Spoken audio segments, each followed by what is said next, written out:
Hermanos, Dios lo bendiga a todos en el nombre del Señor Jesucristo. Estamos entrando a la segunda prédica de la serie Mayordomía Económica. La exposición del día de hoy se llama Dos principios en el dar y recibir. Pero en esta parte introductoria, recordemos un poco de la exposición del domingo pasado. Ya hablamos de la responsabilidad de colaborar en lo que se había perdido y nos enfocamos en el trabajo de evangelismo y misiones. Precisamos también que para que esto ocurra, se requiere una cuota de sacrificio del creyente, del cual el apóstol Pablo es muy buen referente. Recordemos lo que fue dicho sobre él. Porque yo le mostraré cuánto le conviene que padezca por mi nombre. Hechos capítulo 9, versículo 16. Y también recordemos las palabras con que Él nos impulsa a todos nosotros a entregarle un servicio al Señor. Él escribió así: imítenme a mí como yo imito a Cristo. También hemos sustentado, mediante 3 parábolas, nuestra mayor jerarquía y responsabilidad en comparación de los que están perdidos. Y por ello, el trabajo que se nos encomienda en buscarlo, nos enfocamos en evangelismo y misiones. También hemos afirmado que la lógica indica mayor responsabilidad en el pastor con respecto a la oveja que se extravió, mayor responsabilidad en la dama que buscó sin cesar su dracma, una moneda de poco valor para el sistema y escala monetaria de aquel entonces. Ambos, animal y moneda, representan a los seres humanos que para el mundo valen poco, ¿ya? Por eso los timan, por eso los engañan, por eso los usan, ¿ya? Ahora, representan a los que para el mundo valen poco y además, escúcheme, que no se dan cuenta cabalmente de la trama que están viviendo. No se dan cuenta, no disciernen ya. ¿Cuál es la trama? Están alejados de Cristo. Y de hecho, el progenitor del hijo pródigo representa a Dios mismo, que ante la vista del hijo, muy clave, arrepentido, él sabe que está arrepentido porque no es Dios, ¿no? Corre para demostrarle que nunca lo dejó de amar. También rememoramos una enseñanza del reformista Lutero, que habló de las 3 conversiones en los creyentes. Él habló de la del corazón, o sea, el querer hacer las cosas, sentimientos. La de la mente, aplicado a este tema en particular, quien ya comprendió que buscar a los perdidos de la forma en que lo hizo el Señor Jesús es una obligación y no es algo opcional, la conversión de la mente. Y también habló de la conversión de la bolsa, aquí incursos, aquellos que económicamente dan lo que les toca dar, para la obra del Señor. Ya sabemos, ¿no? Lo mínimo es el 10% de toda ganancia, de todo trabajo honrado, pero también aquí cuadra las ofrendas de acuerdo a lo que Dios pone en el corazón renacido para que entregue como ofrenda. Asimismo recordamos que lo escrito en Hechos, capítulo 20, versículo 35, segunda parte, más bienaventurado es dar que recibir, fueron palabras textuales del Señor Jesucristo, aunque ninguno de los 4 evangelios lo relata, ¿ya?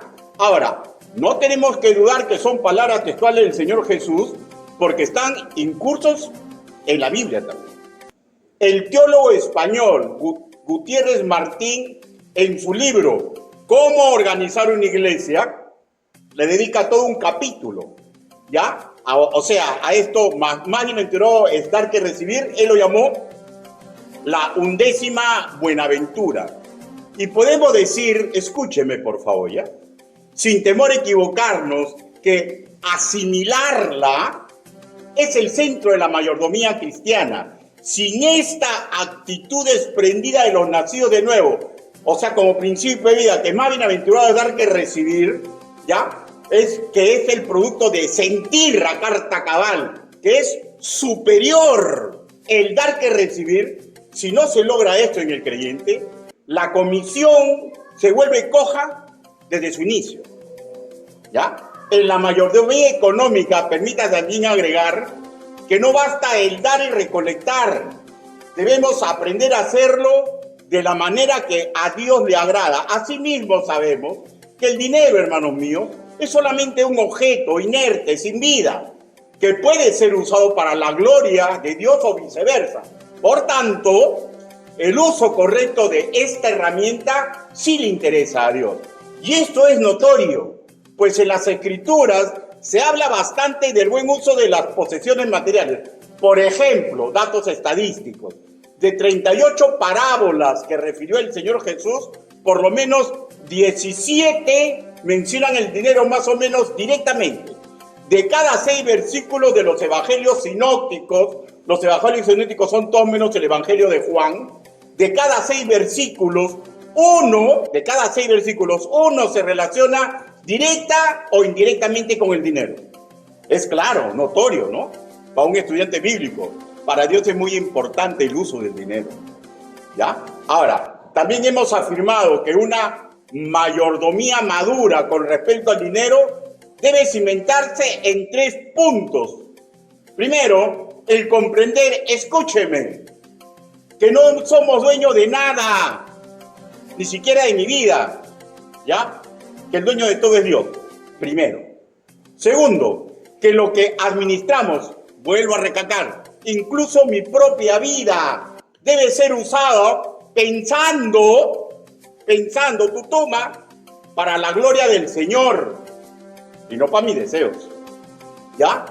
Y tercero, que seguir principios de contabilidad no es una carnalidad, como muchos dicen, ¿ya? No es opcional, es modelo bíblico. Ahora, también sabemos que sería ingenuo decir que una congregación va camino de la excelencia con respecto de la mayordomía del dinero cuando uno solo de estos 3 lineamientos no forman parte de la enseñanza cotidiana ni el comportamiento congregacional. Cuando hablo de comportamiento, hablo de la grey y los que están a la cabeza de la congregación, ¿no? En forma administrativa y en forma ministerial. Los 2 primeros lineamientos, generalmente en muchas congregaciones, periódicamente son enseñados y predicados, mas el tercero está un poquitito más arrinconado. ¿Por qué? Porque habla del orden contable y ético. ¿De quién? De los que administran. ¿De quién? De los que gastan. ¿No es cierto? Y ello no debería ser así, ya que encontramos en las Escrituras muchos pasajes bíblicos que hablan del uso de la contabilidad. Repito, escuche, usando nuestro acervo criollo. A Dios le agradan las cuentas claras, el chocolate espeso y las cosas en santidad. Vemos en el pasaje que tuvimos como lectura bíblica estos 3 puntos. Hoy, por una cuestión de tiempo, vamos a ver solamente 2, y el tercero sobre la contabilidad, porque es un tema muy sustantivo, que no debe ser tocado a la ligera, será la tercera exposición. Iniciemos tratando el primer punto. Primer punto, el comprender que no somos dueños de nada. El comprender que no somos dueños de nada. Salmos, capítulo 50. Y pongan más o menos en Romanos, pero primero Salmos, capítulo 50.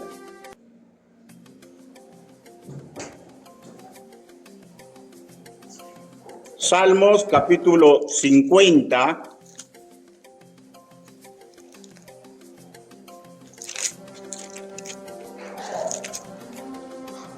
Versículo 12.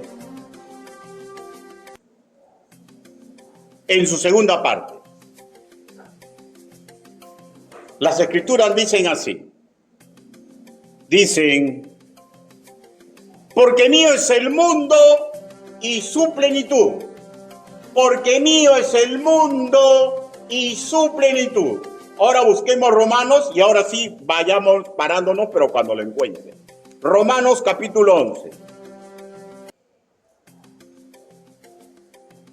Romanos capítulo 11. Versículo 36. Si lo ubicó, puesto de pie. Ya. Entonces, Voy a leer una vez y después todos a mi voz. Romanos capítulo 11, versículo 36. Dice así: porque de Él, y por Él, y para Él, son todas las cosas. A Él sea la gloria por los siglos. Amén. Todos juntos, por favor. 1, 2, 3. Porque de Él, y por Él, y para Él, son todas las cosas. A Él sea la gloria por los siglos. Amén. Inclinen su rostro. Permítanme que lo guíe una oración congregacional. Bendito Padre Celestial, mis hermanos aquí reunidos, todos creo que comprenden ya a cabalidad que no existe hombre, ser humano, digno de predicar su evangelio. Señor, pero usted me está dando la oportunidad. Háblenos, Señor Yahvé. Permita que el trabajo que he preparado se constituya en espada de doble filo. Que a mis hermanos los convenza, Señor, le dé sabiduría, le dé, Señor, todo lo que usted desea que ocurra con ellos, y lo mismo conmigo, Señor. Ayúdenos a comprender, bendito Padre Celestial, los principios que emanan de su palabra. Así le suplicamos, así le solicitamos en el nombre del Señor Jesucristo. Amén. Por favor, tomen asiento. Primer punto, el comprender que no somos dueños de nada. Bueno, los versículos que hemos explicado no necesitan una exégesis profunda, ¿no? Simplemente en la superficie es sumamente claro, ¿no? Que todo lo creado, todo lo que existe, con vida o cosas inertes, es propiedad del Creador. Por tanto, las Escrituras, por una extensión lógica, nos dice, escuche y grábeselo, los seres humanos no somos dueños de nada, ni de mi vida que tanto reclamo. ¿Ya? El ser humano, escúcheme y grabes esto, ¿ya? El ser humano que no tiene por óptica honrar a Dios en su práctica económica, refuta esta afirmación con su forma de actuar. Y si así, lo más lógico es que no acepte que su misma vida le pertenece al Creador. ¿Ya? El motivo de su forma de razonar, desconectado con este hecho neurálgico y central de la soberanía absoluta de Dios, es explicado en líneas generales para toda la humanidad, es explicado por 1 Corintios capítulo 2, versículo 14. Escuche, pero el hombre natural no percibe las cosas que son del Espíritu de Dios, porque para él son locura y no las puede entender, porque han de discernirse espiritualmente. O sea, simplemente no comprende, porque no es de Cristo. Ya, en este verso, hermanos míos, en líneas generales, se explica la inutilidad ya crónica del no regenerado.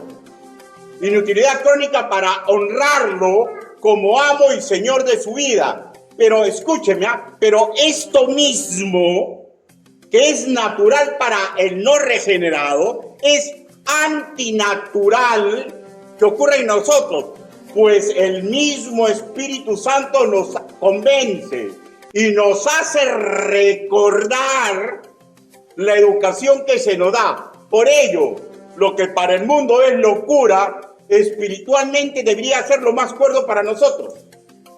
¿Ya? Ahora, busque 1 Corintios, capítulo 8, versículo 6. 1 Corintios. 1 Corintios, capítulo 8, versículo 6.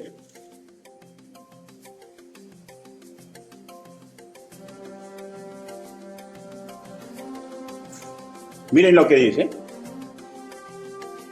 Para nosotros, sin embargo, solo hay un Dios, el Padre, del cual proceden todas las cosas, y nosotros somos para Él, y un Señor Jesucristo, por medio del cual son todas las cosas, y nosotros por medio de Él. O sea, es sumamente claro, ¿no? O sea, escúcheme, ¿ya? Nosotros somos de Él. procedemos él. Por tanto, debería ser lo normal para el creyente. ¿Cuál es el problema? ¿Cuál es la cuestión?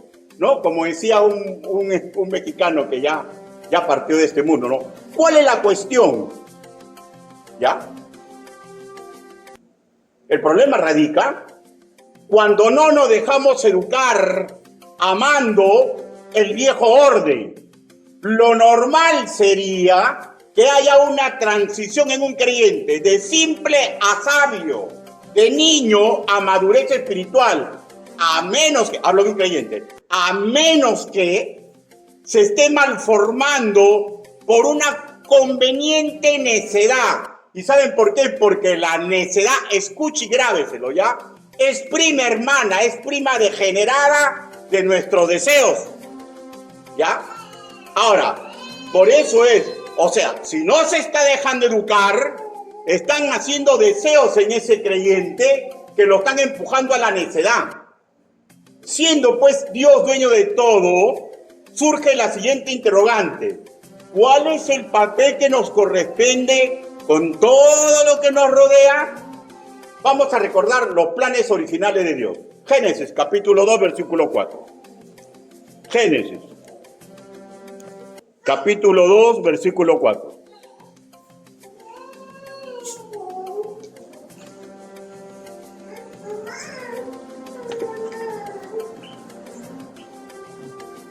Dice, al principio, dice 2:4. Estos son los orígenes de los cielos y la tierra, cuando fueron creados el día que Jehová Dios hizo los cielos y la tierra. Ahora veamos el papel que en esta trama divina nos encarga a nosotros. Versículo 15 dice, tomó pues Jehová Dios al hombre y lo puso en el huerto de Edén para que lo labrase y lo guardare. ¿Ya? O sea, es claro, ¿no? Nos pone de administradores para que reproduzcamos, para que hagamos bien las cosas. ¿Ya? Ese es el papel que nosotros nos entrega. Ahora, recordemos la primera directiva que se menciona en la Biblia. Versículo 19. Jehová Dios formó pues la tierra pues de la tierra toda bestia del campo y toda ave de los cielos y lo trajo a Adán para que viese cómo las había de llamar. Y todo lo que Adán llamó los animales vivientes, este es su nombre. Miren, o sea, lo pone a administrar todo lo creado, pero también primero lo pone a administrar todo lo que él produce, pero también lo pone a administrar todo lo creado. Ya, Adán respetuoso, escucha y obedece. Ya, pero leamos ahora versículo 20, en su primera parte, dice, y puso Adán nombre a toda bestia y ave de los cielos y a todo ganado del campo. Ya, o sea, muy respetuoso. Pero ¿qué resulta? Todos sabemos la trama bíblica, ¿no? Caen los primeros padres en desobediencia y se desestabiliza nuestro papel como, escúcheme, ¿ya? Como administradores naturales, ya discerniendo de lo que produzco y de lo que existe en la tierra, ¿ya? O sea, se trastoca. Pero el papel divino no sufre mengua, pues él no cambia. Malaquías capítulo 3, versículo 6. O sea, el pecado del hombre no implica que Dios va a cambiar. Él no varía ni su ritual ni su estatus. Santiago capítulo 1, versículo 17. Entonces, pues, es imposible que él pierda soberanía sobre su propiedad y que disminuya su responsabilidad y dominio. ¿Ya? Pues todo es suyo por los siglos de los siglos. Pues todo es suyo por los siglos. Con respecto de las cosas que más nos atraen, nuestra codicia y deseo para mejorar nuestra calidad de vida, en Ageo capítulo 2, versículo 8 se escribe así: mía es la plata, mío es el oro, dice Jehová de los ejércitos. Sumamente claro, ¿no? Toda riqueza es de él. ¿Saben cuál es el problema con respecto de la administración del dinero y las cosas materiales? Peligroso es cuando nos enamoramos y nos comenzamos a chucear por ellas. Porque nuestro único amor tiene que ser a Dios. Cuando una persona viene a Dios en pos de su amor y perdón y acepta a Jesucristo como su Señor y Salvador, opera la siguiente verdad espiritual. De modo que si alguno está en Cristo, nueva criatura es, las cosas viejas pasaron y aquí todos son hechas nuevas. 2 Corintios capítulo 5, versículo 7. Pero eso no significa que la mala crianza se va. Eso no significa que los traumas del pasado cesan, ¿no es cierto? Lo que implica esta nueva vida espiritual, las cosas viejas pasaron, que ahora tenemos una vida espiritual y que ahora tenemos vida eterna, cosas que no vemos, pero cosas que Cristo nos da. Y también cuando se afirma, las cosas viejas pasaron, escúcheme ya, habla de la capacidad sobrenatural para ayudarnos a dejar de lado valores y prioridades incorrectas que teníamos antes de ser salvos. Pero este poder sobrenatural divino, ¿saben con qué se entrelaza? Con las enseñanzas escriturales que se nos dan. Ahí el problema, cuando no queremos ser educados, porque estas esperanzas, esta educación, el Espíritu de verdad, nos la hace discernir como válidas. ¿Para qué? Para que cambie nuestra cosmovisión de vida. Ya. Hay diversos métodos didácticos para educarnos, ¿no? Nosotros le hemos dado diferentes nombres, ¿no? Discipulados, prédicas, enseñanzas, consejerías. Nuestro contacto directo con las Escrituras se le llama devocionales. Bautistas, déjense educar. No solamente con el dinero, sino con toda su vida, con toda nuestra vida. Digamos que la palabra es puesta bajo custodia ministerial humano para edificar al nacido de nuevo en nuestro génesis educativo. O sea, se reinicia la oportunidad de aprender a vivir bajo la óptica original que tuvo Dios para con nuestros primeros padres. ¿Cuál fue? Escúcheme. Que seamos correctos administradores de todo lo creado y de toda invención que está bajo mi supervisión. ¿Ya? Pablo, inspirado por el Espíritu Santo, en 1 Corintios capítulo 3, versículo 9, escribe lo que espera la divinidad de sus hijos espirituales, lo que esperó también de Israel y de los patriarcas. ¿Qué esperó él? 1 Corintios capítulo 3, versículo 9. Escuchen. Porque nosotros somos colaboradores de Dios y vosotros sois labranza de Dios, edificio de Dios. Es visible que está hablando de dos estamentos que son producto de un proceso. Por un lado, los discipuladores, entre ellos Pablo como colaborador, ¿ya? O sea, la figura originaria.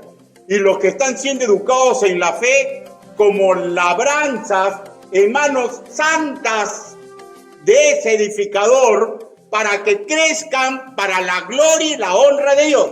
O sea, todo colaborador ansía que los que Dios pone como labranza para que Él los esculpa mediante su ejemplo y la propia palabra del Señor, ¿ya? Todo colaborador espera que en forma natural vayan ocupando al lugar suyo, ¿ya? Al grupo que le toca educar al pueblo de Dios.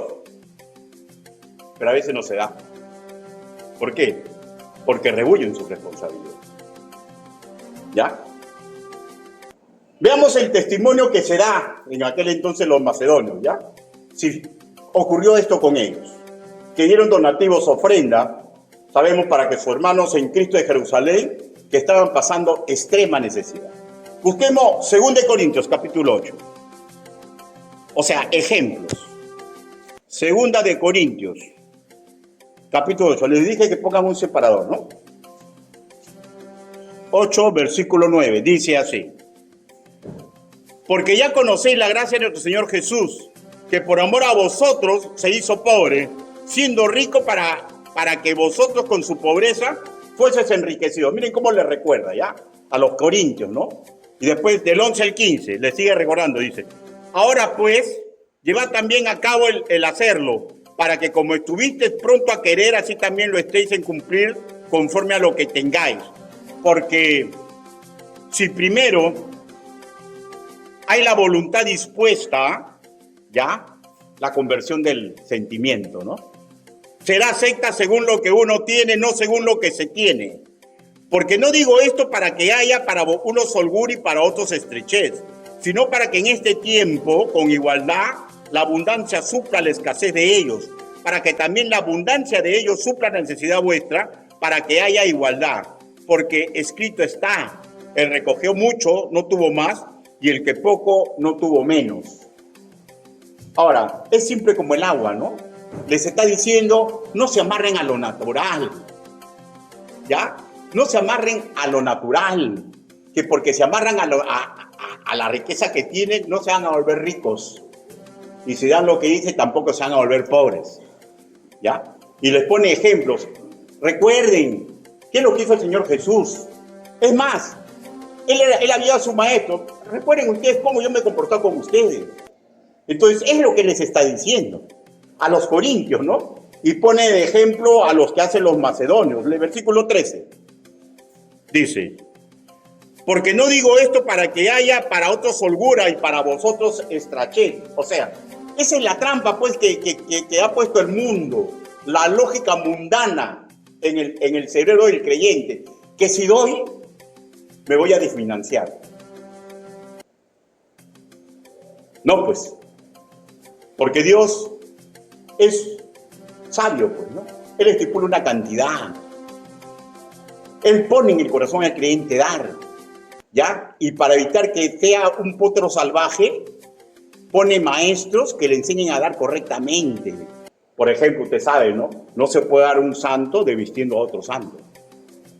O sea, cosas lógicas, principios contables, pero tienen que darse cuenta, tienen que sintetizar que lo que Dios manda no nos va a hacer más pobres, pero también es grosero, torpe, pensar que porque damos nos vamos a volver ricos. Esto es lo que impulsa al pueblo de la prosperidad, pues, ¿no? Estafadores profesionales que dicen que son pastores, ¿no?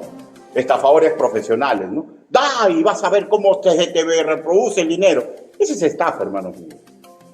Porque nuestra mayordomía económica no es un tomidaca, ¿ya? Es mayordomía y punto. Es simplemente ser generoso, desprendido, agradecido y punto. Es simplemente demostrar que hemos madurado.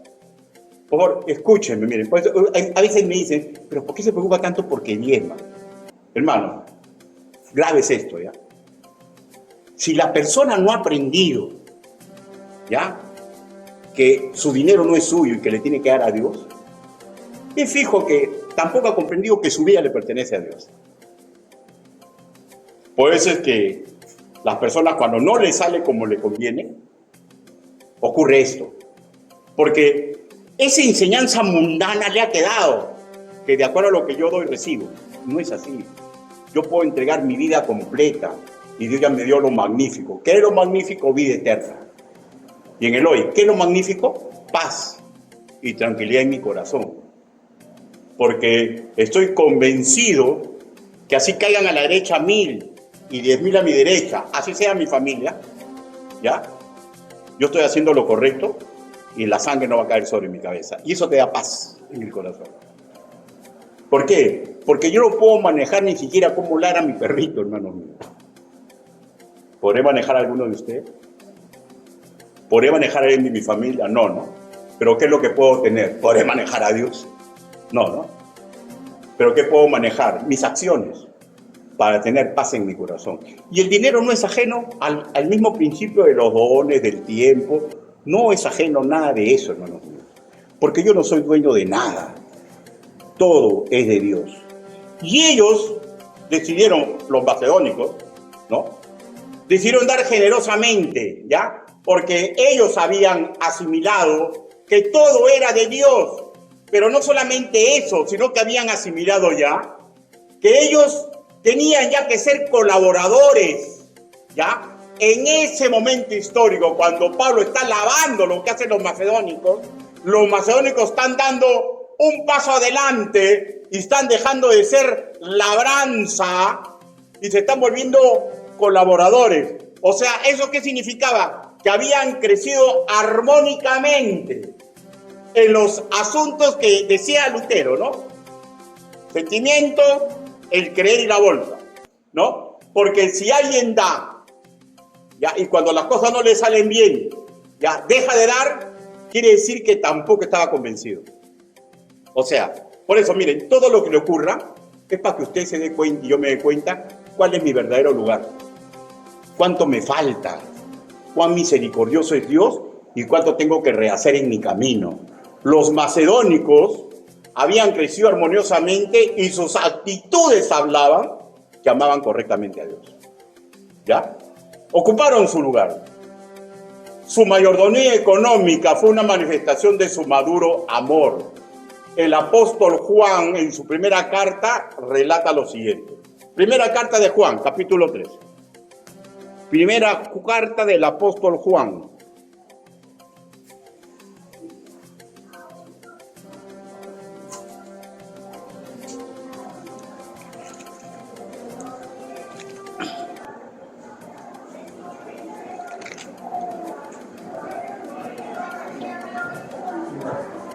Miren, miren lo que dice.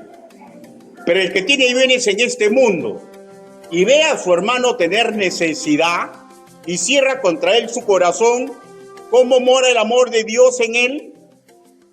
Hijitos míos, no amemos de palabra ni de lengua, sino de hecho y en verdad. O sea, y Juan le escribe, es una carta universal ya. Ahora, ¿por qué da esta carta? O sea, le está dando a creyentes. O sea, acá hay una enseñanza positiva y negativa. Una enseñanza negativa es la que podríamos decir, nos está diciendo para que nos demos cuenta y no seamos tan duros porque ya son así los incrédulos, ¿ya? Pero a su vez a las iglesias del Señor les está advirtiendo, tengan cuidado, porque la necedad lo va a hacer a retroceder en su ayuda a sus hermanos. ¿Cómo ayudamos a nuestros hermanos? Diezmando, pues. ¿A alguien se le cobra por el discipulado? ¿Se le cobra a los niños por las cosas que se les entregan? ¿Se cobra un cupo por ser miembro de un club? Todo lo que sale, hermanos míos, es para la edificación de sus hermanos. ¿Se dan cuenta? Entonces, Juan está advirtiendo, esta es una característica de los incrédulos. Ellos no aman a Dios, pero tengan cuidado ustedes, ¿ya? Porque el mundo tiene susurros y lo va a intentar llevar otra vez al mundo. Ahora, lógicamente, es claro, ¿no? Porque lo natural en nosotros que es que de niño sea sabio. Perdónenme, de simple me vuelva sabio. De niño me vuelvo un maduro espiritual. El problema radica, vuelvo a repetir, la necedad, que es prima hermana de nuestros deseos. Y la necedad puede truncar el camino de mayordomía de cualquier creyente. Pero nunca vivan por su pasado, ¿ya? Si les ocurrió alguna vez, dense cuenta para que se den cuenta verdaderamente cuál es su lugar en el cuerpo de Cristo. ¿Qué cuánto aún necesitan? ¿Qué tanto aún necesitamos? ¿Ya? Estar en una iglesia de sana doctrina. 2 Corintios, capítulo 8, versículo 18. Regresemos a los creyentes macedónicos que en su dar, Pablo relata que ya caminaban para la gloria del Señor. 2 Corintios,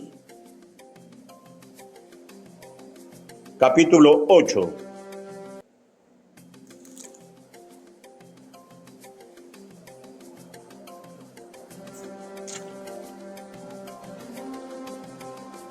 De hecho, que le habla a los corintios. Miren, el versículo primero dice, asimismo, hermanos, nos hacemos saber, o sea, a los corintios le dice lo que están haciendo los macedónicos. Hacemos saber la gracia de Dios que se ha dado en las iglesias de Macedonia, que en grandes pruebas de tribulación, la abundancia de su gozo y su profunda pobreza abundaron en riqueza y su generosidad. Versículo 18 dice, y enviamos juntamente con él al hermano cuya alabanza es el evangelio que se oye por todas las iglesias. Ya, o sea, habían crecido tanto que ya no solamente ellos colaboraban, eran capaces de mandar ya obreros. ¿Ah? Y no cualquier trabajo. ¿Cuál es el trabajo más difícil? Money. ¿Cuál es la conversión más difícil? La del money. Es sumamente difícil, hermanos míos. Ellos habían llegado a ese hermoso esplendor, que daban de lo suyo y eran capaces de mandar gente que pueda ayudarlos en ese punto tan neurálgico. Repito, es clarísimo, ¿no?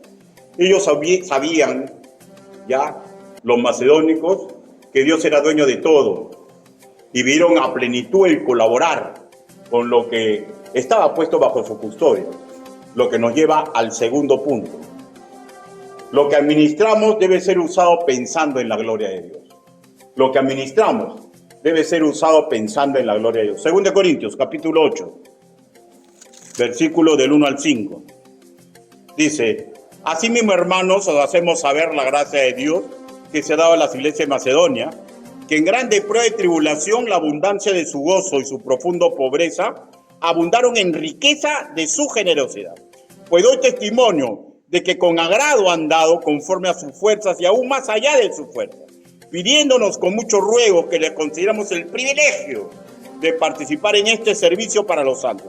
Y no como lo esperábamos, sino que asimismo se dieron primeramente al Señor y luego a nosotros por la voluntad de Dios. Hermano, las escrituras nos enteran cómo Pablo les escribe a los corintios incentivándolos mediante el ejemplo que están dando los macedónicos, ¿ya? Que no eran una congregación fuerte económicamente, pero daban la pauta del ejemplo que tenía que ser. Incluso reclamaban cuando sabían que había algo para colaborar con su billete y no le decían nada. Pregunto, ¿usted suele reclamar cuando no le dicen nada? Yo tampoco. Quiere decir que no hemos llegado a esa madurez todavía, ¿no? O sea, nos falta mucho por andar. Ellos reclamaban, pero ¿por qué no me piden a mí? ¿Por qué no nos piden a nosotros? ¿Por qué no? Nosotros podemos colaborar. ¿Es que usted no puede colaborar? ¿Es que yo no puedo colaborar? Pregunto, todos podemos colaborar. Todos podemos colaborar. Qué maravilloso nivel, ¿no? Cuando todos ayudan, y acá entra la clave, de acuerdo a sus posibilidades, pues. Haciendo hincapié, cuando se escribe que ellos habían dado para el Señor, no solamente está hablando de un hecho, sino está hablando de una intensidad. ¿Cuál es la intensidad? Señor, toda mi vida te pertenece. Señor, todo lo que tengo te pertenece. Y si mis hermanos están sufriendo, yo me voy a dar. ¿Qué nivel, ¿no, hermanos míos? Qué maravilloso nivel. Es notorio que los macedónicos habían llegado a esa excelencia, pero ojo, ¿no? Siempre hay que tener cuidado ya con estafadores, que en toda época están pendientes de los generosos de corazón, pues. De los generosos de corazón. Es interesante asimismo notar que Pablo sabía que su autoridad provenía de lo alto, ¿no? Pero él no se dirige como un mandamás. Él no es autoritario con esta cuestión del dinero. Él les dice: no hablo como quien manda, en el versículo 8, y posteriormente en el versículo 10 le dice: y en esto os doy mi consejo. O sea, demostraba Pablo paciencia. No estoy seguro si tenía buen humor, porque dicen que Pablo era bien berraco, parece, no tenía buen humor, pero yo creo que sí, ¿no? ¿Cómo será, no? Eso ya, en la Biblia no habla nada de eso, ¿no? Pero si hubiera tenido buen humor, qué maravilloso siervo, ¿no? Qué maravilloso siervo. Permítame decirle algo, ¿ya? Nosotros debemos grabar nuestra mente en forma definitiva que la palabra de Dios no es un manual de sugerencia, ¿ya? Son mandatos imperativos, ¿ya?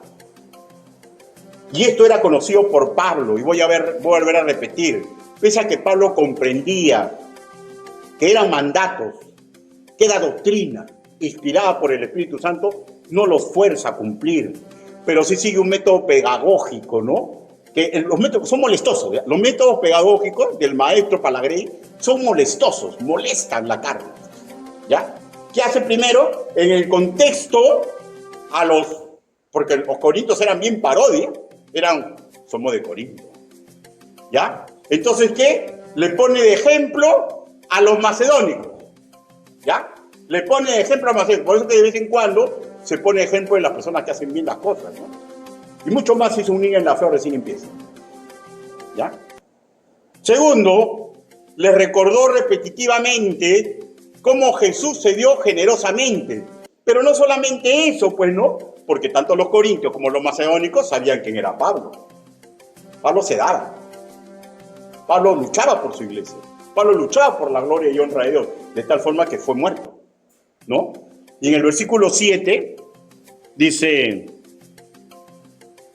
le dice, en palabra de verdad y en poder de Dios, con arma de justicia a diestra y a siniestra, por honra y por deshonra, por mala fama y por buena fama, como engañadores pero veraces. ¿De qué está hablando? A ver, vamos a ver el contexto. Él está hablando de cómo él se comportaba con ellos. Versículo capítulo 6, él le dice, un poquito más adelante, dice, ustedes me conocen, ¿no? Ustedes están como en azotes y en cárceles, en tumulto y en trabajo, en desvelo y ayuno. O sea, les está refiriendo que él no solamente ponía ejemplo al Señor Jesucristo, él no solamente ponía a los macedónicos, los corintios sabían lo que él era. O sea, no había trampa, pues. Él era un hombre común y corriente, de tal forma que, vuelvo a repetir, parece que no tenía muy buen humor, pero sí era una persona dadivosa. Y ellos sabían que había trampa.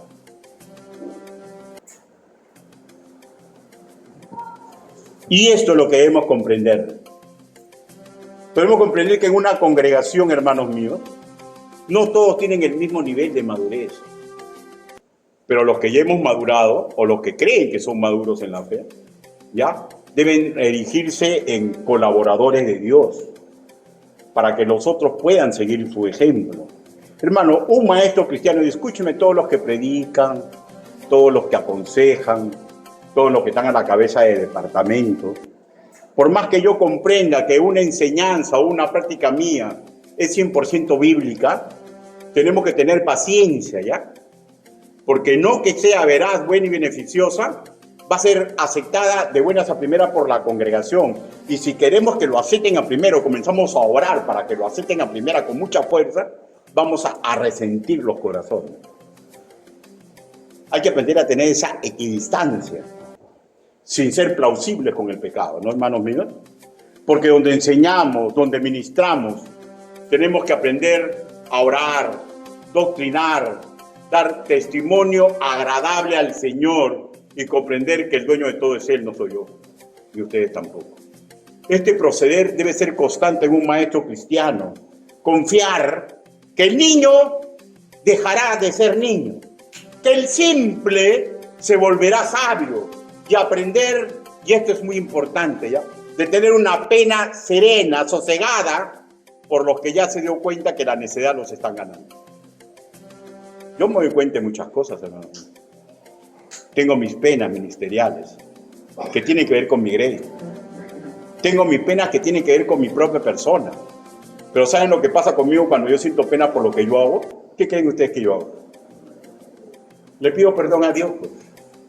Y me acerco a las personas que creo que los he comprometido con mi necedad y pido perdón. ¿Pero qué significa pedir perdón? No es excusa. Es decirle, Señor, voy a superarme, voy a mejorar. O sea, no es un cálculo político. Es que tu corazón no te deja en paz. Y eso es lo que tenemos que comprender. Ahora, y el maestro tiene, vuelvo a repetir, debe tener una sosegada pena cuando se da cuenta que alguien está en camino de necedad. Regresemos a los macedónicos, hermanos míos. ¡Qué maravilloso nivel! ¡Qué maravilloso nivel! Usando palabras modernas, no armaron su cartera. Ayudaron en las necesidades. ¿Y saben qué, hermanos míos? Ellos comprendieron que era un privilegio el dar. Versículo 4.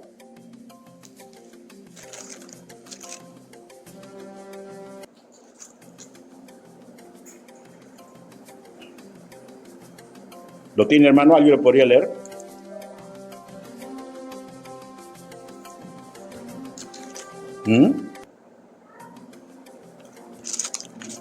Pidiéndonos con muchos ruegos que le concediésemos el privilegio de participar en este servicio para los santos. Ya, miren, con mucho ruego, que los ayuden, que lo dejen participar. Qué maravilloso nivel, ¿no es cierto, hermanos míos? Bueno, pues, repito, hermanos míos, hay que entregar nuestra mente, primero nuestro corazón, hay que entregar nuestra mente y hay que aprender a entregar nuestra bolsa. Y en la medida que esto vaya ocurriendo en nosotros, nos damos cuenta de nuestro verdadero nivel. Nuestro verdadero nivel. Los Corintios, hermanos míos, 2 Corintios capítulo 8, versículo 3. O sea, los macedónicos dicen, pues doy testimonio que con agrado han dado conforme a sus fuerzas y aún más allá de sus fuerzas. O sea, ellos daban con agrado, o sea, con gozo, pues, porque sabían que era un mandato del Señor. Y se gozaban que podían cumplir los mandatos del Señor. ¿Ya? Y daban de acuerdo a sus fuerzas. O sea, ¿qué significa dar de acuerdo? O sea, no desentendían otras obligaciones primordiales, más allá de su fuerza. Eran capaces de sacrificar algunos proyectos no esenciales, pues. No esenciales. Ahora, ¿qué es lo que no es esencial? Proyecto mío, todos tienen no esenciales, ¿no? Por ejemplo, ahorita puedo tener un proyecto, pues, un proyecto no esencial. Quiero ir a conocer Machu Picchu, pues, ¿no? Yo no conozco Machu Picchu.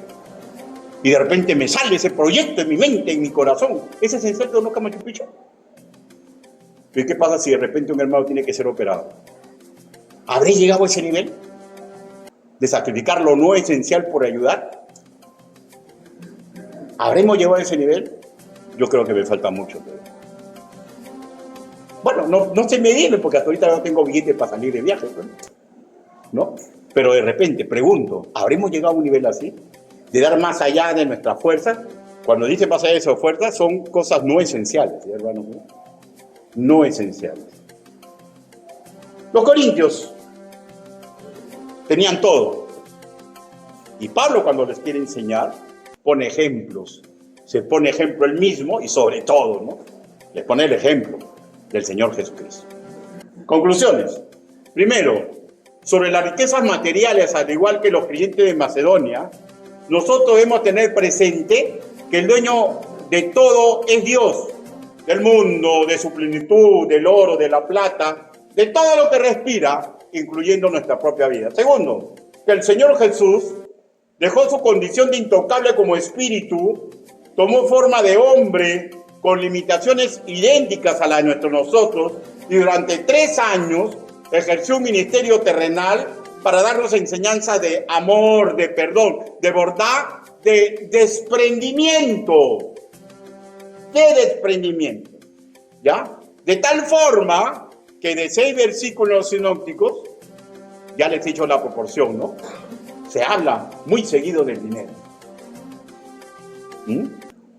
Pregunto, ¿podemos imitar al Señor Jesús?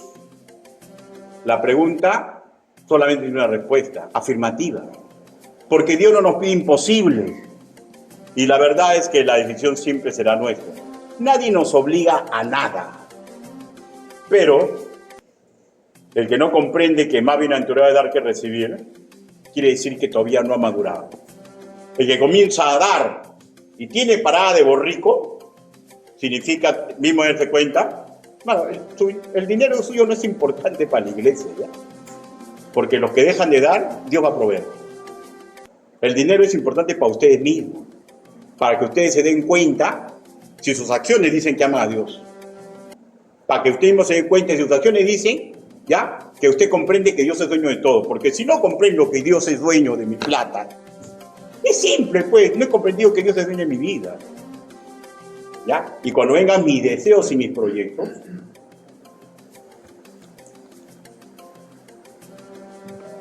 esta vez no me conviene ser siervo de Dios. Esta vez no me conviene. La próxima sí. Y eso, hermanos míos, es terrible. Por último, hermanos, recordemos que dar no nos va a hacer más pobre ni más rico. Que dar es solamente un acto de mayordomía y punto. Es un acto de imitar a Cristo y punto. Es un acto de conocer que sin dar, hermanos míos, sin dar, no cumplimos esta buenaventuranza. Y la buenaventuranza significa tener felicidad en nuestro corazón. Yo no sé usted, pero yo cuando siento lo que debo de dar y no lo doy, me siento un poco infeliz. Me siento un poco infeliz. Cuando sé lo que tengo que dar y no lo doy. Ya. Y yo sé que Dios no me fulmina. ¿Por qué? Porque papaíto es sumamente paciente. Pero la recomendación es que intentemos comprender el dar es superior al recibir. Y la próxima vamos a hablar, hermano, porque aparte es sumamente importante, cómo se administra el dinero. Inclinen su rostro, vamos a orar. Bendito Padre Celestial, Señor Santo, Señor Todopoderoso. Gracias, bendito Padre, por los principios, Señor, que salen de su bendita palabra. Gracias por los ejemplos suyos, de los hombres antiguos en la fe, de aquellos que conocemos como Pablo, de aquellos que nunca vamos a conocerlos, Señor, en este mundo, porque ya no están en él. Solamente sabemos que pertenecían a la etnia de los macedónicos. Y también, Señor, saber que habían hermanos que tenían mucho y no daban, corintios, pero usted igualito los seguía ayudando, Señor. Gracias, Señor, por su misericordia, por su amor. Gracias por todo lo que usted significa para la iglesia. Ayúdenos, papito lindo. Así le pedimos, así le rogamos, en el nombre bendito, precioso y poderoso del Señor Jesucristo. Amén. Hermanos, Dios lo bendiga.